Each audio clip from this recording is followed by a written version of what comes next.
আসসালামু আলাইকুম। লন্ডন রনি ব্লগে আপনাদের সবাইকে স্বাগতম। আজকে আমি আপনাদের আইড় মাছ রান্না করে দেখাবো। যারা নতুন রাঁধুনি আছেন এবং দেশি আইড় মাছ রান্না করবেন ভাবছেন, আজকের রেসিপিটি আপনার জন্য। তো এই দেখুন, আমি এখানে আইড় মাছ নিয়েছি। মাছটাকে ভালো করে লবণ এবং লেবু রস দিয়ে ধুয়ে নিয়েছি এবং ধুয়ে পানি ঝরিয়ে নিয়েছি। এখন আমি এটাকে ম্যারিনেট করে নিব। তো ম্যারিনেট করার জন্য আমি এখানে লবণ দিয়েছি, আর সামান্য একটু হলুদের গুঁড়া, সামান্য একটু মরিচের গুঁড়া দিয়ে এটাকে কিন্তু ম্যারিনেট করে রেখে দিব। আর এই তো দেখুন, আমি মাছের গায়ে মশলাটা আগে কিন্তু ভালো করে এভাবে লাগিয়ে নিয়েছি। এখন আমি এদিকে একটা মশলা বানিয়ে নিব। তো আমি এখানে একটা পেঁয়াজ দিয়েছি, আর এর মধ্যে দিয়েছি 3 টুকরো আদা, আর দিয়েছি একটা রসুন, আর 2টা কাঁচামরিচ দিয়েছি, আর দিয়েছি একটা টমেটো। আমি এখন এটা পেস্ট করে নিব। আপনারা চাইলে এটা শিলপাটাতেও বেটে নিতে পারেন। আর এই তো দেখুন, আমি এটা পেস্ট করে নিয়েছি। এখন চলে যাব রান্নায়। তো রান্না করার জন্য আমি এখানে একটা পাত্র বসিয়ে দিয়েছি। তেলটাকে ভালো করে গরম করে এর মধ্যে জিরা দিয়েছি এবং পেস্ট করা মশলাটাকেও দিয়ে দিয়েছি। এখন আমি এটাকে একটু কষিয়ে নিব। পেঁয়াজ, আদা, রসুনের কাঁচা গন্ধটা চলে যাওয়া পর্যন্ত এটাকে আমি একটু ভালো করে কষিয়ে নিব। কিন্তু দেখুন, আমার এটা প্রায় কষানো হয়ে গিয়েছে। তো আমি এখন এর মধ্যে একে একে সব মশলাগুলো দিয়ে দিচ্ছি। স্বাদ মতো লবণ দিয়েছি, হাফ টেবিল চামচ হলুদের গুঁড়া, 1 টেবিল চামচ ধনিয়ার গুঁড়া, 1 টেবিল চামচ মরিচের গুঁড়া দিয়ে আমি মশলাটাকে এখন ভালো করে কষিয়ে নিব। এই মাছটাকে আমি ভেজে রান্না করব না, এই মাছটা আমি কষিয়ে রান্না করব।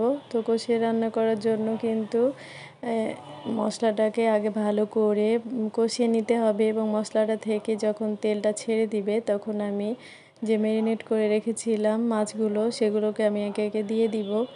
তো এই কষিয়ে রান্না করলে আপনি যদি আগে থেকে লবণ, হলুদ, মরিচ দিয়ে যদি এটাকে 10 মিনিট রেস্টে রেখে তারপরে রান্না করেন, তাহলে মাছের ভেতরে কিন্তু সুন্দর মতো লবণটা প্রবেশ করে এবং মাছের কালারটাও কিন্তু সুন্দর আসে। তো আপনারা এভাবে কষিয়ে রান্না করলে কিন্তু আগে থেকে এভাবে লবণ, হলুদ মেখে রাখবেন, তাহলে কিন্তু মাছটার টেস্টটাও ভালো আসবে এবং মাছটার কালারটাও সুন্দর আসবে। তো এই তো দেখুন, আমি মাছটাকে দিয়ে কিন্তু এপিট ওপিট আবার উল্টে নিলাম। একটু ঢাকনা দিয়ে ভালো করে এভাবে কষিয়ে নিব। আর মশলাটা যখন মাছটার গায়ে লেগে আসবে তখন কিন্তু এপিট ওপিট আবার উল্টে দিতে হবে।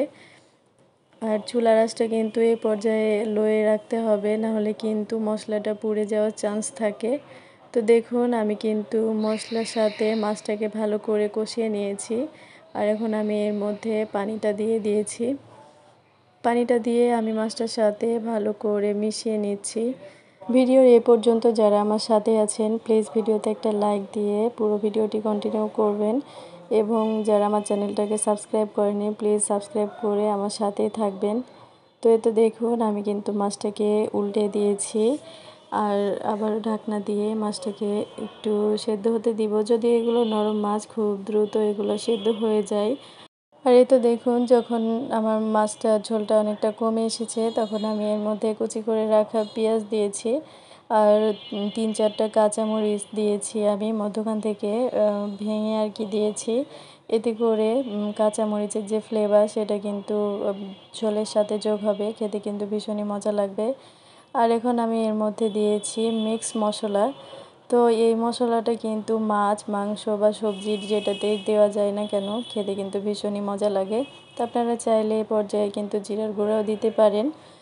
আর এখন আমি এটাকে বেশ কিছুক্ষণ জাল করে তারপরে আমি এর মধ্যে ধনিয়া পাতা দিয়ে দিয়েছি। আর এই রান্নাতে অবশ্যই চেষ্টা করবেন ধনিয়া পাতাটা দেওয়ার জন্য।